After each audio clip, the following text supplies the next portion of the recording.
Hello family, তোমরা কেমন আছো? আশা করছি সবাই খুব ভালো আছো। আমিও খুব ভালো আছি। আর এই দেখো একগাল মুখে হাসি নিয়ে আমি আজকে একদম কি বলবো খুশি হয়ে গেছি, কারণ অনেক রাত্রি বাজে 9টা, রেডি হয়ে গেছি। আর বরের যেহেতু আসতে একটু লেট হচ্ছে কদিন থেকে, আর আজ হচ্ছে কিসের জন্য রেডি হয়েছি সেটা অবশ্যই তোমাদেরকে বলছি। তো চলো এখন থেকে বলাটা শুরু করি। যেহেতু আজ হচ্ছে আমার বার্থডে, তো বার্থডেতে অবশ্যই প্রতিবার ও ছুটি নেয়, কিন্তু এবার কিছু কারণবশত অনেকটা কাজের চাপের জন্য ও ছুটি নিতে পারেনি। তো চলো আজকে রেডি হয়ে গেলাম। আর ও যেহেতু প্রতিবার আমাকে নতুন একটা ড্রেস কিনে দেয়, সেই ড্রেসটা পরে আমি আর কি ঘুরতে যাই বা কিছু খেতে যাই। কিন্তু আজকে আর কি এটাও ও কিছুদিন আগে আর কি কিনে দিয়েছে নতুন, জাস্ট শুধু কিছু শর্ট ভিডিওই বানিয়েছি। কিন্তু আজকে এটা পরে নিলাম, যেহেতু আমার বার্থডে গিফট এখনও কেনা হয়নি। আর ও অনলাইনে আর কি অর্ডার দিয়েছে, কিন্তু জানি না ওটা অর্ডার দিয়েছে কি না। তো আমি বলেছি আমি মার্কেট থেকে নিব, আর ও বলছে না আমি অনলাইন থেকে অর্ডার করে দেবো। তো যাই হোক কিছুদিন পরে আর কি নিয়ে নিব। কিন্তু এবার দেখো আমি চলে এসেছি কোথায়, এই যে দেখো দেখো দেখো কোথায় চলে এসেছি। ঠিক তোমরা আইডিয়া করতে পেরেছো কোথায় চলে এসেছি। এই যে দেখো এবার এখানে পুলিশ কাকুটাকে দাঁড় করিয়ে রেখে বলছি, কাকু তুমি একটু না পাহারা দাও, আমরা একটু বিরিয়ানিটা খেয়ে আসি। তো তারপর আমি কি বলবো, আর কাকুটা দাঁড়িয়েছি আর আমরা বিরিয়ানি খেতে চলে আসলাম। জাস্ট ইয়ার কি করলাম, সবাই সত্যি ভেবো না কিন্তু। তো তারপর দেখো একটু বসে আছি এখানে, এখন বিরিয়ানিটা অর্ডার দিয়েছি। আর যেহেতু আজকে ভাবলাম আমরা মাটন বিরিয়ানি খাবো, কিন্তু দেখি এখানে মাটন বিরিয়ানি নাই। আর আমরা এই দোকানে অবশ্য কোনোদিনও খাইনি, এর আগে খেয়েছি কিন্তু কোনোদিনও খাই না। বেশিরভাগ অন্য একটা দোকানে খাই, কিন্তু ওই দোকানটা আজকে বন্ধ। আমার মেয়ের খাওয়াটাও হবে না, যেহেতু মোমো ও খায়। তো আজকে এখান থেকে আর কি বিরিয়ানি দিব। ও বিরিয়ানিটা খায় অল্প আর কি, বেশিটা খায় না, ঝাল লাগে। তো চলো ওকে আমাদের থেকে দিয়ে দিব। আর যেহেতু ওই দোকানটা বন্ধ, কি করব, এখানে চলে এসেছি। কিন্তু এখানে এসে দেখি বা ভাবছি কি যে গরম লাগবে, গরমের মধ্যে বিরিয়ানি খেতে যাচ্ছি, তারপরে দেখি না চারিদিকে কতগুলো ফ্যান। তারপরে দেখো এদিকে চলে এসেছে আমার প্রিয় ফেভারিট এখন বিরিয়ানি। তো দেখো বিরিয়ানিটা এখন আমি খাবো, তো তোমাদেরকে অবশ্যই শেয়ার করব।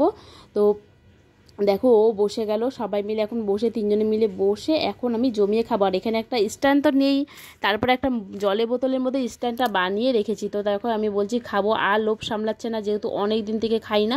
তারপর আমার মেয়েকে আর কি একটা থালা প্লেট নিয়ে দিয়েছি, সেখান থেকে আমি একটু, আমার বর একটু দিচ্ছি। তো চিকেনটা একটু মানে দেবো, কিন্তু প্রচণ্ড গরম, তো একটু পরে দিচ্ছি আর কি। তো দেখো একদম ধোয়া উঠছে। তো চলো, আর একদম আলুটা তো কি দারুণ সিদ্ধ হয়েছে। তো এবার খাবো। আর এদিকে ভাবছি লজ্জাও লাগছে, আর এদিকে গাড়ির আওয়াজ প্রচণ্ড। আর এদিকে দেখো আমি চিকেনটা এইভাবে দেখাচ্ছি। তো যেহেতু লেগ পিস, আমরা প্রতিবার লেগ পিস নিই। আর এই যে দেখো ডিমটা আমি কি খাবো না, এটা আমার খাওয়া যাবে না, এটা আমার মেয়েকে দেবো। আর প্রতিবার যেহেতু আমরা চিকেন লেগ পিস খাই, কিন্তু এবার আর কি লেগ পিস পাইনি। আর ওই দোকানে তো অবশ্যই সবসময় বললে দিয়ে দেয়, আর এই দোকানে হয়তো বা শেষ, যেহেতু মাটন বিরিয়ানিও শেষ। তো দেখো এবার হচ্ছে আলুটাও দেখালাম তোমাদেরকে, একদম কতটা বড় সাইজের একটা আলু। তো দেখো এবার আমি রাইসটাকে নিয়ে নিলাম, এবার একটু আলু নেব। আলু নিয়ে যেহেতু যেমন ফুড ব্লগাররা যেমন করে খায় সেভাবে খাবো। তারপরে একটু চিকেন নিব, তারপরে একটু তার সাথে একটু স্যালাড নিই, যেহেতু পেঁয়াজ নেই, পেঁয়াজ দিয়েছে, পেঁয়াজ নিয়ে এবার আমি ওটাকে নিয়ে এবার আমি মুখে চালান করে দিলাম। ও মাইরি, যা লাগছে না। কিন্তু এর সাথে না, বিরিয়ানির সাথে অনেকে চাটনি খায়, রায়তা খায়, আমার তো ওগুলো একদমই পছন্দ না।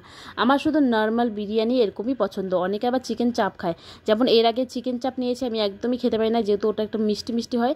আমার এরকমই ভালো লাগে চিকেন বিরিয়ানি, শুধু নর্মাল, মানে যে কোনো বিরিয়ানি খাই, মানে মাটন বিরিয়ানি বা চিকেন বিরিয়ানি এরকমই ভালো লাগে।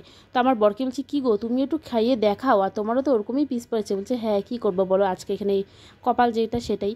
তো চলো ও একটু দেখো আমার মতন করে নিয়ে একদম মুখের মধ্যে দিল ও।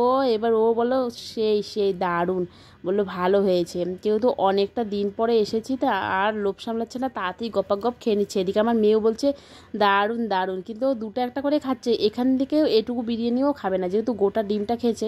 তার মধ্যে বাড়ি থেকে আবার অনেক কিছু খেয়ে গিয়েছিলো, ওর পেটটা একদম ভরা আছে।